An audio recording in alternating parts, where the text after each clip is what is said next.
Eh bien salut tout le monde, c'est Matt-F1, j'espère que vous allez bien. On se retrouve pour le résumé du Grand Prix d'Europe 2007 de Formule 1. Il s'agissait de la 10e manche du championnat du monde. Remettons-nous dans le contexte, pour sa première saison en Formule 1, Lewis Hamilton domine le championnat avec 12 points d'avance sur son coéquipier chez McLaren, Fernando Alonso.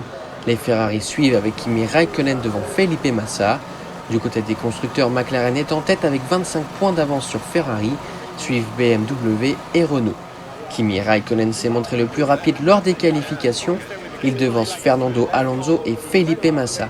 Suivent les deux BMW et la Red Bull de Mark Webber qui a réalisé une belle prestation.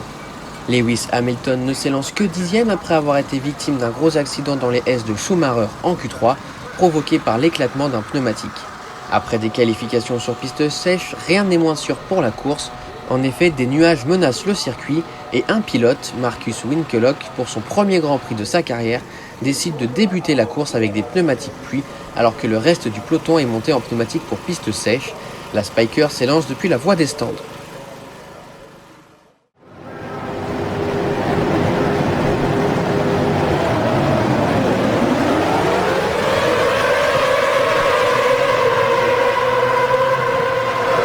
Alors que la pluie commence déjà à tomber, le départ est lancé. Kimi Räikkönen décolle bien et conserve la tête au premier virage. Felipe Massa démarre mieux que Fernando Alonso et se retrouve deuxième. Derrière, les deux BMW s'accrochent et perdent gros. Lewis Hamilton se retrouve à l'arrière du peloton, victime d'une crevaison. Dès la fin du tour, les pilotes de tête décident de s'arrêter pour chausser les gommes intermédiaires. Kimi Räikkönen rate son entrée et est contraint d'effectuer un tour supplémentaire avec les mauvais pneumatiques.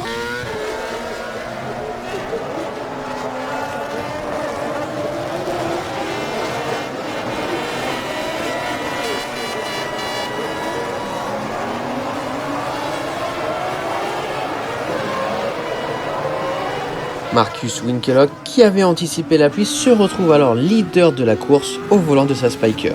La pluie s'intensifie et de nombreux pilotes se retrouvent au tapis au premier virage, dont le leader du championnat, Lewis Hamilton. La voiture de sécurité est déployée, elle évite par ailleurs de justesse un accident avec la Toro Rosso de Vittorio Luizzi. La monoplace de Lewis Hamilton est quant à elle remise sur la piste par une grue, ce qui permet au pilote anglais de repartir. La direction de course décide finalement de sortir le drapeau rouge en attendant une amélioration des conditions météorologiques.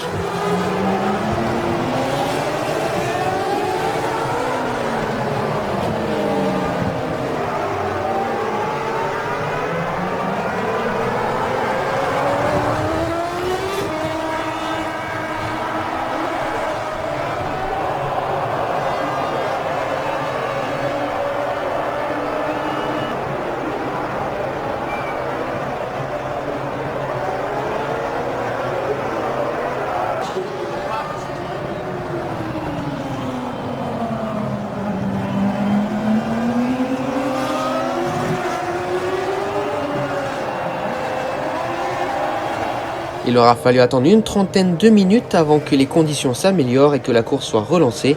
Avec la voiture de sécurité, Marcus Winkelhock emmène le peloton devant Felipe Massa et Fernando Alonso. À la fin du 7e tour, Lewis Hamilton, alors dernier, s'arrête pour ravitailler et pour passer en gomme pour le sec.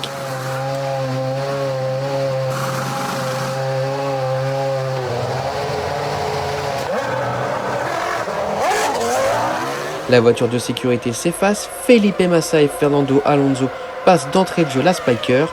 La stratégie ne fonctionne pas pour Lewis Hamilton qui se retrouve en difficulté sur une piste trop humide pour les pneumatiques secs.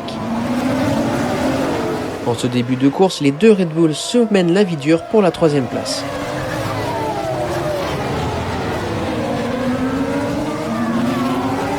Dès la fin du 11e tour, les premiers pilotes s'arrêtent pour passer en gomme pour piste sèche.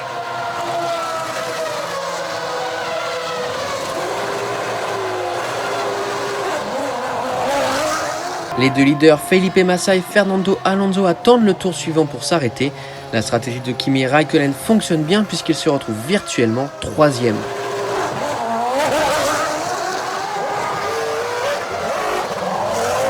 Dans le 15e tour, Marcus Winkelhock, qui s'était jusque-là illustré pour son premier Grand Prix, est malheureusement contraint d'abandonner.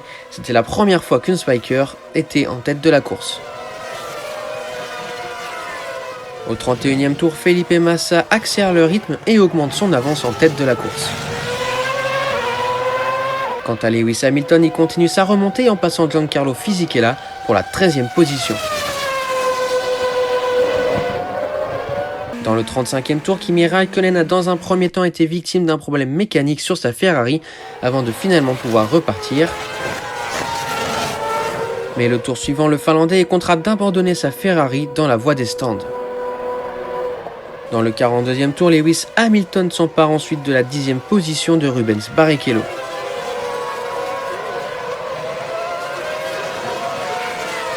Un débris fait son apparition sur la ligne droite des stands que Felipe Massa évite de justesse.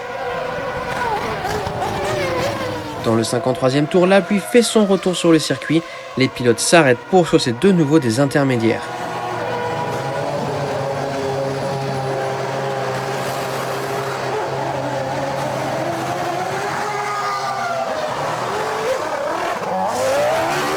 Fernando Alonso est plus rapide que Felipe Massa dans ces conditions et remonte sur le Brésilien. L'Espagnol n'attend guère plus longtemps pour l'attaquer.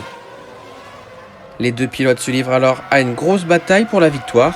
Après une légère bousculade, la McLaren prend finalement les commandes de la course.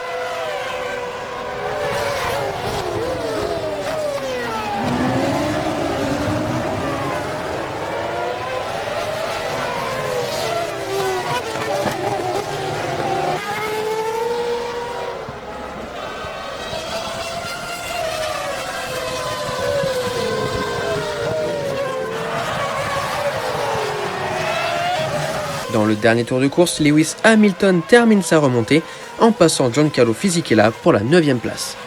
C'est donc finalement Fernando Alonso qui s'impose au volant de sa McLaren devant Felipe Massa et Mark Webber qui sauve un podium de justesse devant Alexander Wurz sur Williams. David Coulthard complète le podium devant Nick Heidfeld, Robert Kubica, Heikki Kovalainen, Lewis Hamilton et Giancarlo Fisichella pour le top 10. Au niveau du championnat pilote, Fernando Alonso revient à 2 points de Lewis Hamilton alors que Felipe Massa s'empare de la 3e place. Du côté des constructeurs, Red Bull passe à la 7e place et se retrouve à 2 points de Williams. Avant d'arriver sur le podium, les esprits s'échauffent entre Fernando Alonso et Felipe Massa dans la cool room. L'Espagnol accuse le pilote Ferrari d'être responsable du tampon qu'il y a eu entre les deux voitures.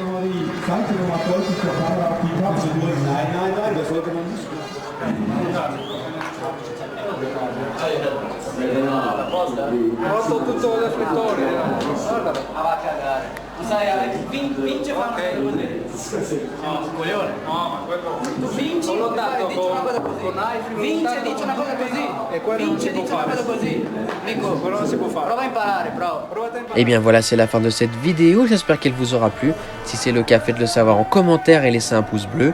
Abonnez-vous si ce n'est pas déjà fait et n'hésitez pas à activer la petite cloche pour que vous soyez avertis à chaque publication de nouvelles vidéos. On se retrouve dimanche prochain pour le résumé du Grand Prix du Japon 2007. Écrivez-moi en commentaire quels autres Grands Prix vous souhaiteriez revoir. Pendant ce temps-là, portez-vous bien. Salut tout le monde.